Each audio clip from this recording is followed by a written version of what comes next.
नमस्कार दिव्यांग बांधवांनो, मागील 2 महिन्यापासून जवळपास मार्च आणि एप्रिलचे बरेच दिव्यांग बांधवांचे मानधन यायचे बाकी आहे. आता याच्यासाठी काय करायचं, बरेच दिव्यांग बांधव परेशान आहेत किंवा फोन लावून विचारतायत की याच्यावर नक्की उपाययोजना काय आहे. ते फिरून फिरून परेशान आहेत. तहसीलला जात आहेत, तहसीलवाले बरोबर उत्तर देत नाहीत किंवा महाई सेवा केंद्रावर जाऊन त्यांचं मनाचं समाधान होत नाही. तर याच्यावर नक्की उपाययोजना काय करायची आहे, जे आपण शोधून काढलेला पर्याय तो आपण करून बघावा. सर्वात अगोदर आपली UDID KYC तपासा. UDID कार्ड आपल्या आधारशी लिंक आहे की नाही ते तपासा. ते जर लिंक नसेल तर आपले येणारे मानधन बंद झालेले असेल. आपण त्याची KYC करायची आहे. दुसरं, आपलं आधारशी बँक खाते लिंक आहे की नाही, बँकेची DBT आपण चेक करायची आहे. ते पण आपण ऑनलाईन चेक करायची. ती चेक कशी करायची त्याबद्दल पण आपण व्हिडिओ टाकलेला आहे.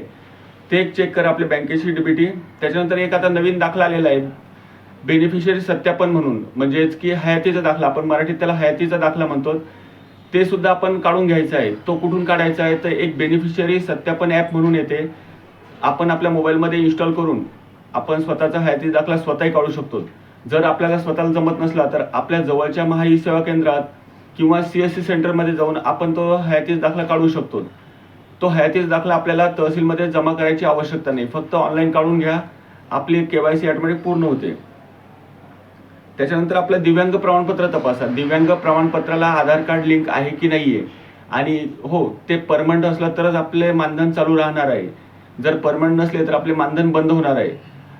आपल्या दिव्यांग प्रमाणपत्र याला आधार कार्ड लिंक नसल्यास आपण शासकीय रुग्णालयात जाऊन त्याला आधार कार्ड लिंक करून घ्यायचे आहे. जर लिंक झालेले नसले तर आपले येणारे मानधन बंद होऊन जाईल. त्याच्यानंतर बँकेचे खाते ॲक्टिव्ह आहे की नाही ते एकदा चेक करायचं. ते पण आपण NPCI ही साईड आहे, या साईडवर जाऊन आपण स्वतःही चेक करू शकतो किंवा आपण एखाद्या सेवा केंद्रावर जाऊन आपण खाते ॲक्टिव्ह आहे की नाही ते चेक करायचं आहे. आणि याच्यानंतर आपल्याला पूर्ण माहिती, आपले जर पैसे चालू नाही झाले तर आपण आपल्या जवळच्या, म्हणजे जे आपले तहसील कार्यालय आहे त्या तहसील कार्यालयामध्ये संजय गांधी विभाग आहे, तिथे जाऊन एक अर्ज द्यायचा आहे. त्यांना सांगायचं की माझे पैसे का बरं बंद झाले हे एकदा विचारून घ्यायचं आहे.